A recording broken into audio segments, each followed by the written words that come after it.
Okay.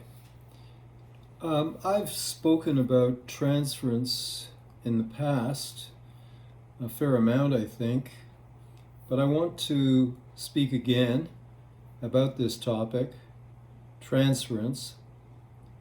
Uh, Not in general, I've done that. The sense of transference I want to address today is the sense of it when people use the term working in the transference. You hear mainstream psychoanalysts talk about the importance of working in the transference.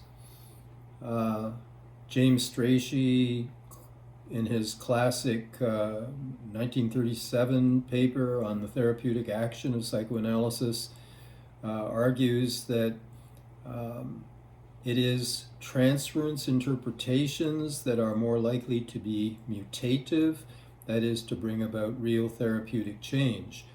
He acknowledges that extra transference interpretations, that is, interpretations of the patient's relationship with other significant others, parents, spouses, children, bosses, the role of transference in those relationships is useful to interpret, but far less likely to be really mutative, to bring about therapeutic change, than interpretation of transferences that are going on live here in the consulting room between my patient and me. So the emphasis in mainstream psychoanalytic circles, specifically in the context of psychoanalysis rather than psychoanalytic psychotherapy. I don't look at it this way, but many colleagues consider psychoanalytic psychotherapy to take place in chairs, facing each other, 1, 2, 3 times a week, and they think of psychoanalysis as 4 or 5 times a week with the patient lying on the couch and the analyst sitting out of view. I don't define psychoanalysis quite that narrowly, but in any case, mainstream psychoanalysts, when they're talking about the importance of working in the transference, they're having mostly full-scale psychoanalysis in mind.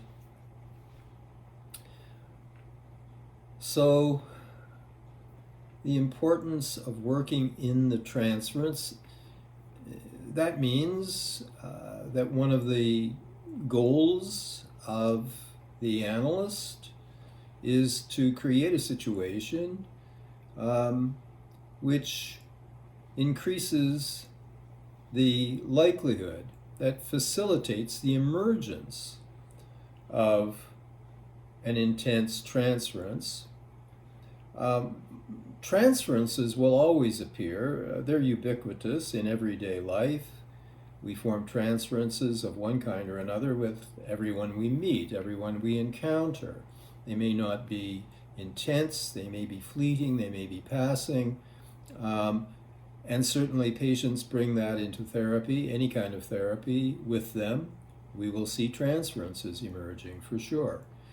But these kinds of transferences are quite distinct from what mainstream analysis calls the transference neurosis.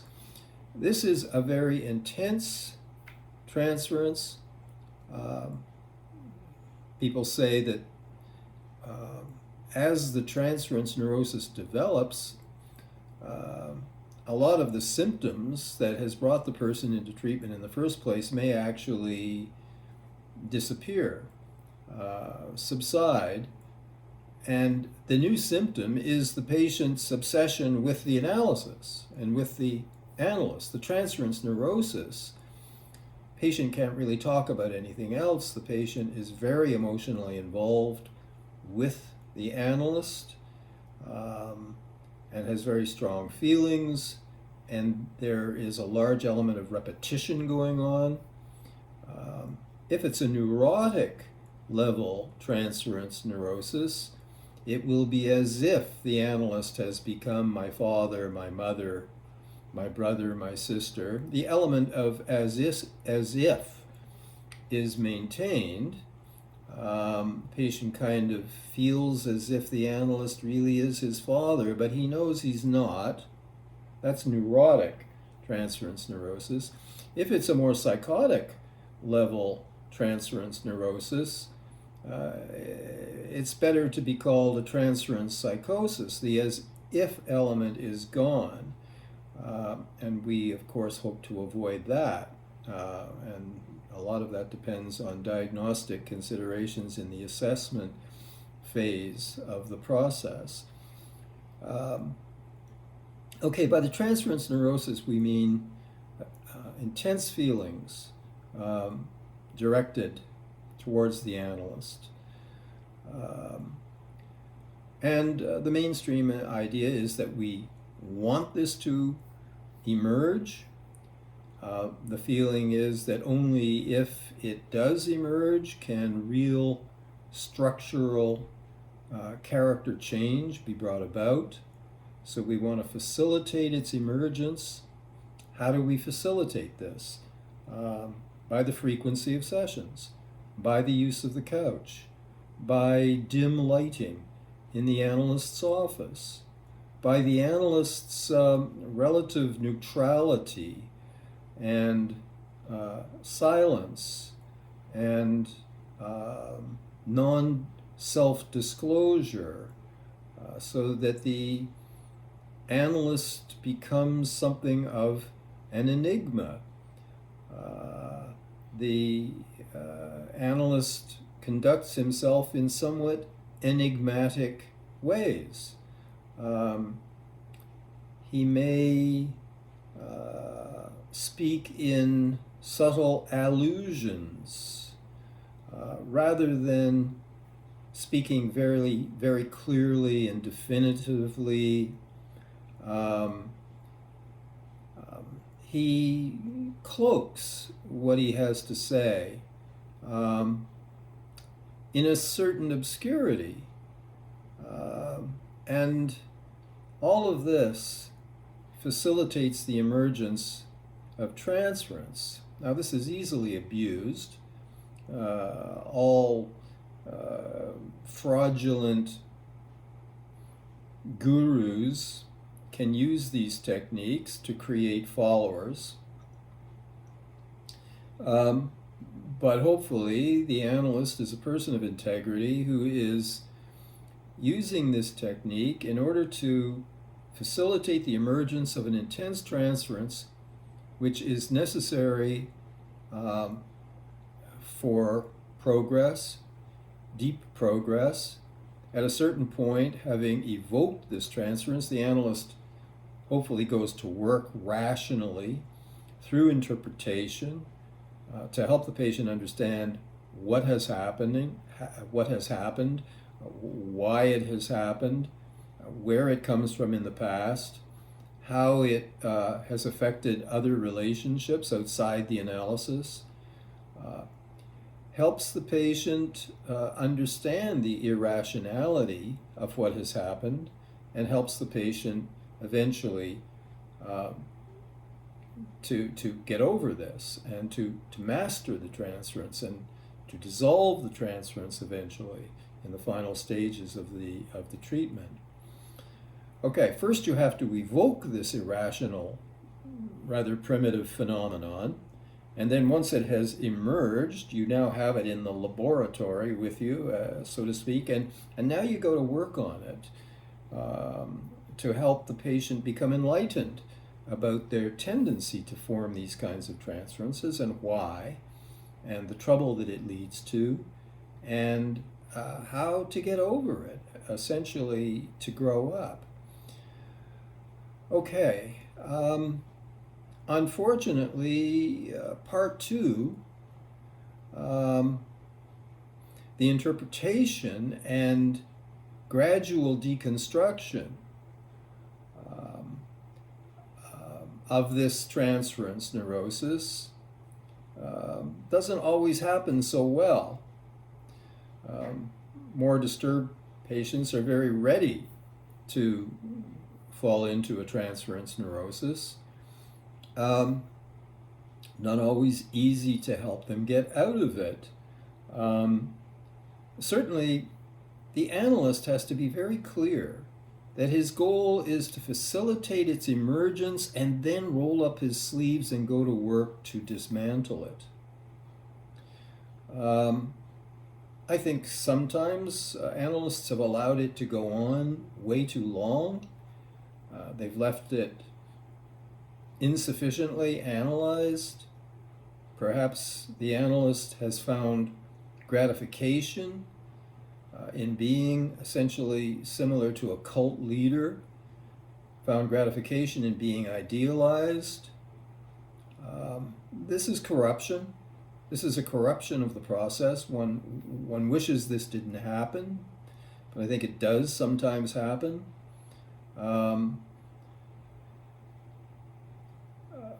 But even when such corruption of the process is not happening, I think a lot of mainstream analysts are not as clear as they should be that it's our goal to demolish this thing that has emerged.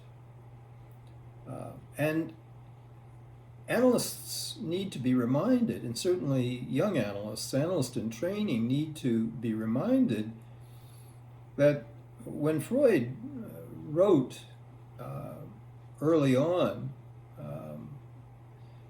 early 1900s,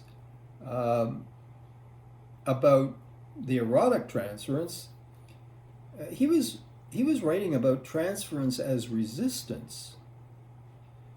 We have the distinction between resistance to transference and transference resistance. What is resistance to transference? The patient comes into treatment and then starts feeling himself or herself having preoccupations and feelings towards the analyst that seem unwarranted, inappropriate. Perhaps romantic feelings begin to emerge.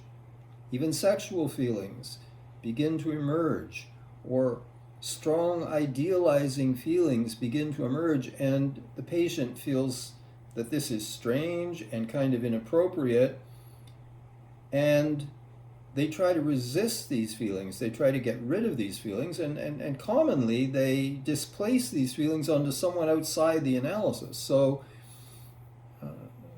she starts analysis, she finds herself falling in some way for the analyst. She tries to shut that down, and she starts an affair outside the analysis and tries to channel those feelings towards her new lover and away from the analyst. This is resistance to transference, or it could be angry feelings. The patient is starting to get angry at the analyst, but really feels that the anger is unjustified and it's kind of inappropriate, and tries to get rid of it by perhaps getting angry with the spouse or a boss, deflecting it away from the analyst somewhere else. This is resistance to transference. What we want the patient to do is to stop displacing it away from the analyst, but bring it into the analysis where it can be talked about, analyzed, and deconstructed. Okay, but then there is transference resistance. Freud says the patient has some symptoms that trouble him, and so he hires me as his analyst to help him get past these symptoms. And so we start to work together, and suddenly he or she is falling in love with me. What the hell does this have to do with the work that we're doing? This is a resistance to doing the work. Instead of getting on with the analysis, it's suddenly all about love, which is kind of a huge distraction from the work. Now, Freud initially saw all resistance as something to be overcome, because it's like dust on the lens of the camera. You want to get rid of it. You want to get rid of the resistance.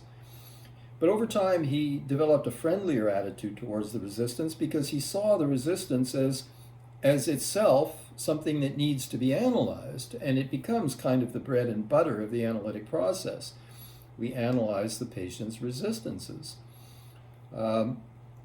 including the transference resistance. So it's not as if we want to banish it impatiently. It emerges, we allow it to emerge, but it's our goal to analyze it and to see how it does serve as a resistance. Some analysts seem to have lost sight of this idea of the transference as a resistance.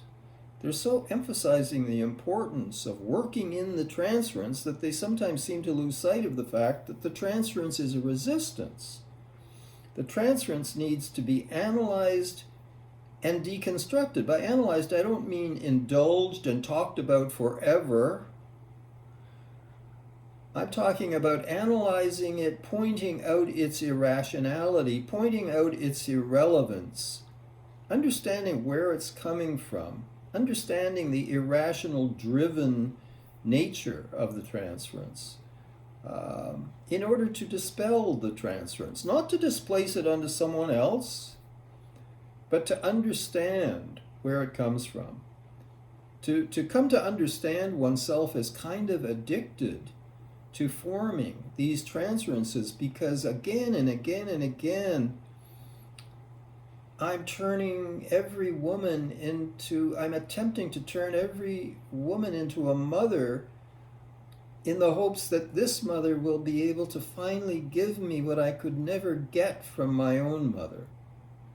Or I'm turning every man into a father in an attempt to get something from this father that I never got from my father. Or in an attempt to prevent this father from doing to me what my father did to me. I'm trying to change history in a kind of magical way, an irrational way. I've got unfinished business with my mother, my father, my brother, my sister. So I'm turning people in the real world. I'm turning them in my mind into mother, father, sister, brother, in order to have a chance of resolving something unresolved with these past figures through interaction with these present figures. But it's magical. It doesn't work. It won't work. I need to understand the irrationality of it. And I need to work this through back in its original context, understand it, work it through emotionally, and move beyond it, so that I am no longer a person who is turning people in the real world into people they are not because of some baggage, some unresolved issues of mine. I mean, that's our goal, to dismantle the transference. But sometimes mainstream analysts are so obsessed with working in the transference that it's as if they forget this crucial part of the whole process. The transference is irrational, it's outmoded, it's like a kind of sickness. People need to let go of the past, stop turning today into yesterday. They need to wake up. They need to come into the present. And that's our goal.